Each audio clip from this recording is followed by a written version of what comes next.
गोटे कथा लक्ष्य करतु आज्ञा सावित्री सत्यवान प्रसंग रे जेतेबेले सत्यवान जाइछंती काठ आनिबा पा विवाह ठीक वर्षे नंदिन पूर्ण हैला आज्ञा सेई दिन सत्यवान काठ आनिबा पा आइछंती मुंड बुलेई हैला खसी पड़िले प्राण चली गला हां ए समय कांदुछंती सावित्री आज्ञा हां स्वामी बोलबले कांदिबो हां हां से समय जमदूत माने आसीथिले सत्यवान को प्राण बाबू किंतु नहीं पारले फेरी गले काहे फेरले काहे से फेरी गले ना सामान्य रहे पति ब्रता रही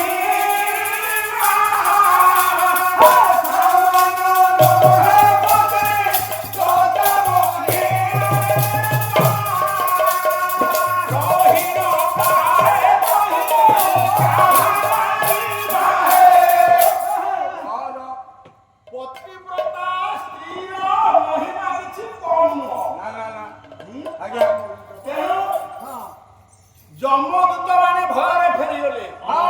जमराजा निजे आसिले आज्ञा सावित्री ते देखि देले जमराजा को रूप को बोले महाशय आपन किए से ना केउ नाम केउ धाम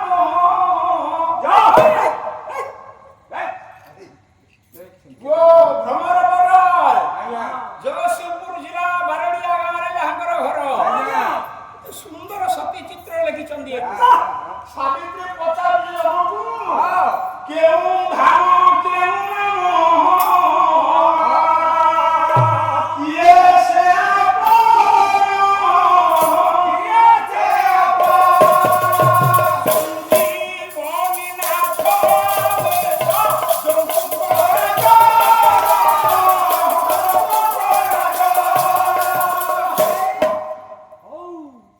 जेतरे सावित्री पचार आपन किए से ना मु हेउची जमराजा ना काखे काखे किवो हिंछ कह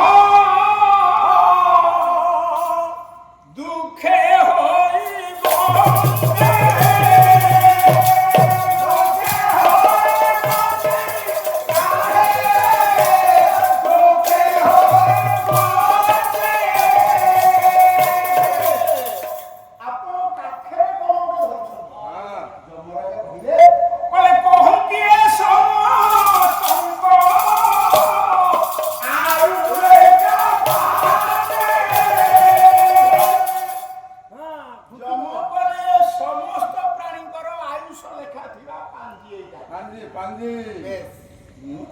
सावित्री बोले अच्छा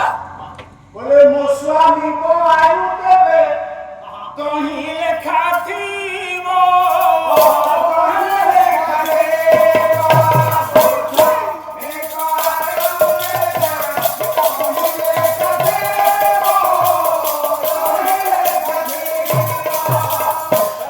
स्वामी को आयुष लेखा थीबो आपन को पांजी रे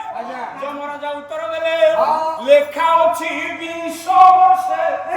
मरिबार ध्रुव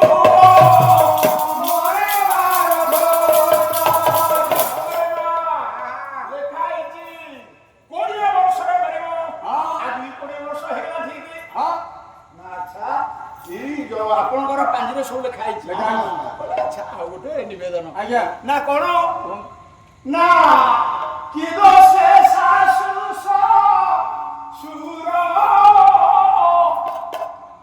शत्रु राजू देले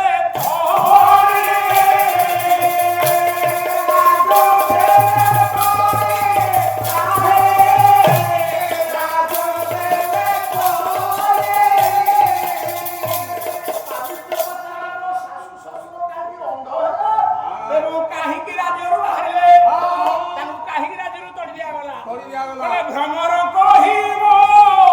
ताहा आरो छंदे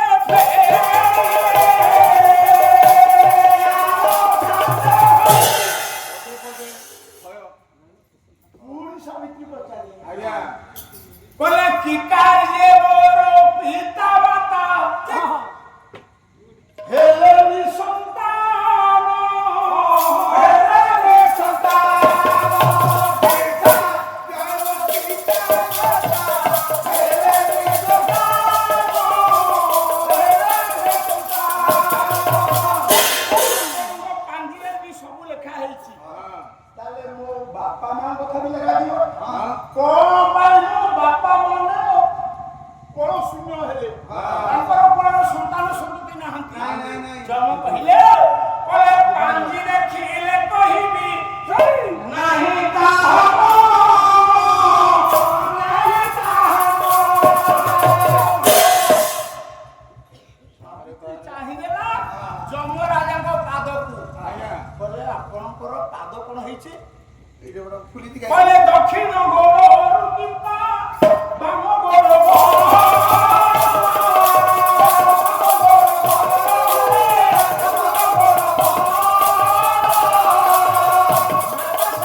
হয়েছি বড় হয়েছে জন্ম করে মারে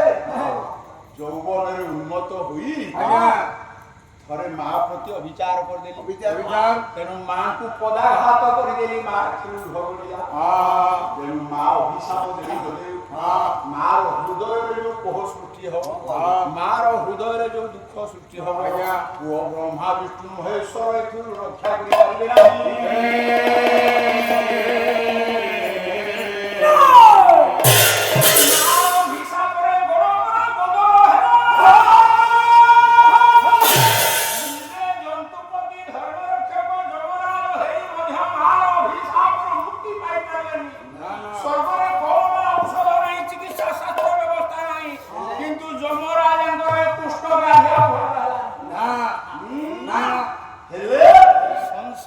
ଚଳଉଛନ୍ତି ନା ଯମରାଜା କହିଥିଲି ନା 7 ଜଣ ଅଟନ୍ତି ସେ 7 ଜଣ ନିଃସ୍ୱ ଦରିଦ୍ର ରୋଗା ଲୋପଟ ଅପରାଧ ଇତ୍ୟାଦି ସଂସାର ଚଳୁଛନ୍ତି ঠিক করেন